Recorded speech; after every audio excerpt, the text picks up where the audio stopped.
spent on LSD research at universities throughout grounds. Millions of dollars would be spent on LSD research at universities throughout the country. And word would begin to spread on campus about this so-called mind-blowing drug. And suddenly, there was the counterculture of the 60s. I give the CIA a total credit for sponsoring and initiating the entire consciousness movement, counterculture events of the 1960s. Dr. Timothy Leary, the 1960s Johnny Appleseed of LSD.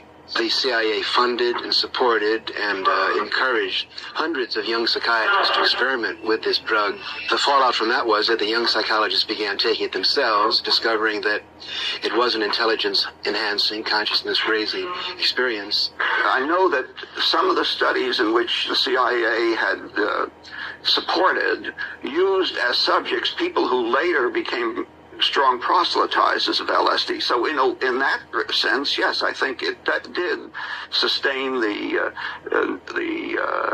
perpetuation of the use of the drug. And it's rather ironic, isn't it? The counter case that I would make in relationship to that is to remember that the people who were doing the research were people who would be doing the research regardless of who was the sponsor. I don't think anybody working in that time in the remotest ever thought that it would blow up into the kind of thing that it did. History will judge the role of the CIA and other intelligence agencies in unwittingly contributing to the counterculture of the 60s through their intense interest in LSD and other hallucinogenics. But for the moment at least, the argument can be made that the CIA helped usher in the age of Aquarius. Covering a span of history such as we are in this report, one can get sidetracked by the so-called glamour and mystery of espionage work, or by the exotic qualities of some drugs. But what you can't lose sight of is what all of this would mean in terms of individual human beings. There would be deaths, there would be long-lasting and harmful effects. The best-known case is that of this man, Frank Olson, a chemist employed by the Army Chemical Corps, who in 1953 was slipped LSD unknowingly at a meeting with CIA officials. Shortly after that, Olson went into severe depression. He ended his life at this New York hotel by diving through a shaded closed window in his 10th floor room. Frank Olson was the first known fatality in the CIA's LSD program. Olson left behind a widow, Alice, and 3 children, but it would be years before they learned the real story of his death. Shortly after his suicide, Alice Olson was visited by Dr. Sidney Gottlieb, the man who had administered the drug, and by Robert Lashbrook, his deputy, who was the last person with Frank Olson the night of his death. It was probably to check me out and see whether I was handling myself and handling the situation, whether I was hysterical. And I'm sure they left the house feeling ever so much better because I had been gracious and hospitable to them, so that I must have played right into their hand and made them feel fine. 23 years later, how did you feel about that meeting? My anger was unbelievable at how I had been duped for this length of time, and the anguish which was unnecessary. Anyone who knew during all of those years never told Alice Olson the real story of her husband's death. She would discover it by accident more than 2 decades later. In essence, it was a 22-year-long cover-up. Lyman Kirkpatrick was Inspector General of the CIA at the time of Frank Olson's death. But had not the Olson case occurred within the secret confines of the CIA, would not this case have been a prosecutable case? Perhaps manslaughter. I would think definitely prosecutable. From the point of view of Mr. Olson, why, it should probably have been actionable. Frank Olson's suicide slowed down the CIA's testing of LSD and other drugs, but only momentarily. The CIA was not the only government agency interested in the possibilities LSD and other drugs presented for mind control. The Army Chemical Corps first started working with the CIA and then branched off on its own. It too tested drugs on unwitting victims, and a death would result. The case of this man, Harold Blower, a tennis pro, seen here with his daughter Elizabeth, is well known. In 1953, Blower was a private patient at the New York State Psychiatric Institute. He was given 5 injections of a mescaline derivative that was being tested secretly for the Army Chemical Corps. With the 5th injection, Harold Blower died. As with the Olson case, a 22-year cover-up followed, until finally the Army admitted the real details of Blower's death. Since the initial news stories of Harold Blower's death, close to 5,000 documents, previously classified, have been released by the Army. They provide valuable insight into Army activities at the time of Blower's death and where the Army went from there with their own drug testing program. From a previously classified deposition of Dr. James Cattell, who administered the mescaline derivative, on the purpose of the drug testing, to produce symptoms similar to those that you see in schizophrenia. On how much the patient knew about all this. We didn't delineate all the possibilities of what might happen because then you contaminate your experiment. Cattell then relates that he never even knew what drug he had given Harold Blower because of the secrecy of the Army experiment. We didn't know whether it was dog piss. This was secret. This was a secret. We weren't in on it. We asked Blower's daughter Elizabeth for her reaction.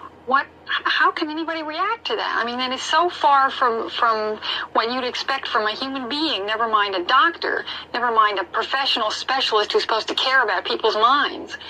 It's unbelievable. A suit filed by Elizabeth Barrett against the Army Chemical Corps is now pending in federal court. Other Army experiments continued on mental patients around the country. Work done at the Tulane Medical Center in New Orleans involved several drugs, hallucinogenics, and electrodes implanted in the brain. Was this patient aware that she was being given LSD? Yes, I mean, they were told that they would be given some medications, and they should have... Specifically LSD? Well, we told them, I don't think that they would have even known what LSD was then at the time. They were told that they were going to they would be given some medications which might make them feel worse. Dr. Monroe, what do you think the Army was for? Looking for an incapacitating agent, an agent that would not harm the person permanently, but would incapacitate them temporarily. That seemed like a humanistic way to to wage a war, if war is necessary. When James Thornwell was given LSD by Army intelligence in 1961, this time it was no experiment. This time the express purpose was to peel back Thornwell's brain to bear any secret within it. This was to peel back Thornwell's brain to bear any secret within it. Express purpose was to peel back Thornwell's brain to bear any secret within it. This time the Army had gone operational. Thornwell was an Army private stationed in Orléans, France. Classified documents were missing from his unit. Thornwell became a suspect. His 2.5-month interrogation included administration of sodium pentothal, hypnosis, isolation, and deprivation of sleep. Army documents refer to this interrogation as conventional. Despite this severe questioning, Army intelligence was getting nowhere with Thornwell, and it was decided to slip him LSD. For 16 years, Thornwell never knew what had hit him. Tell me about the acid. I'd rather not. It's a bad trip. That was a bad trip. The pain was so excruciating. Felt like somebody was sticking me with a million pins. You know, just everywhere. Oh, it just... Ow.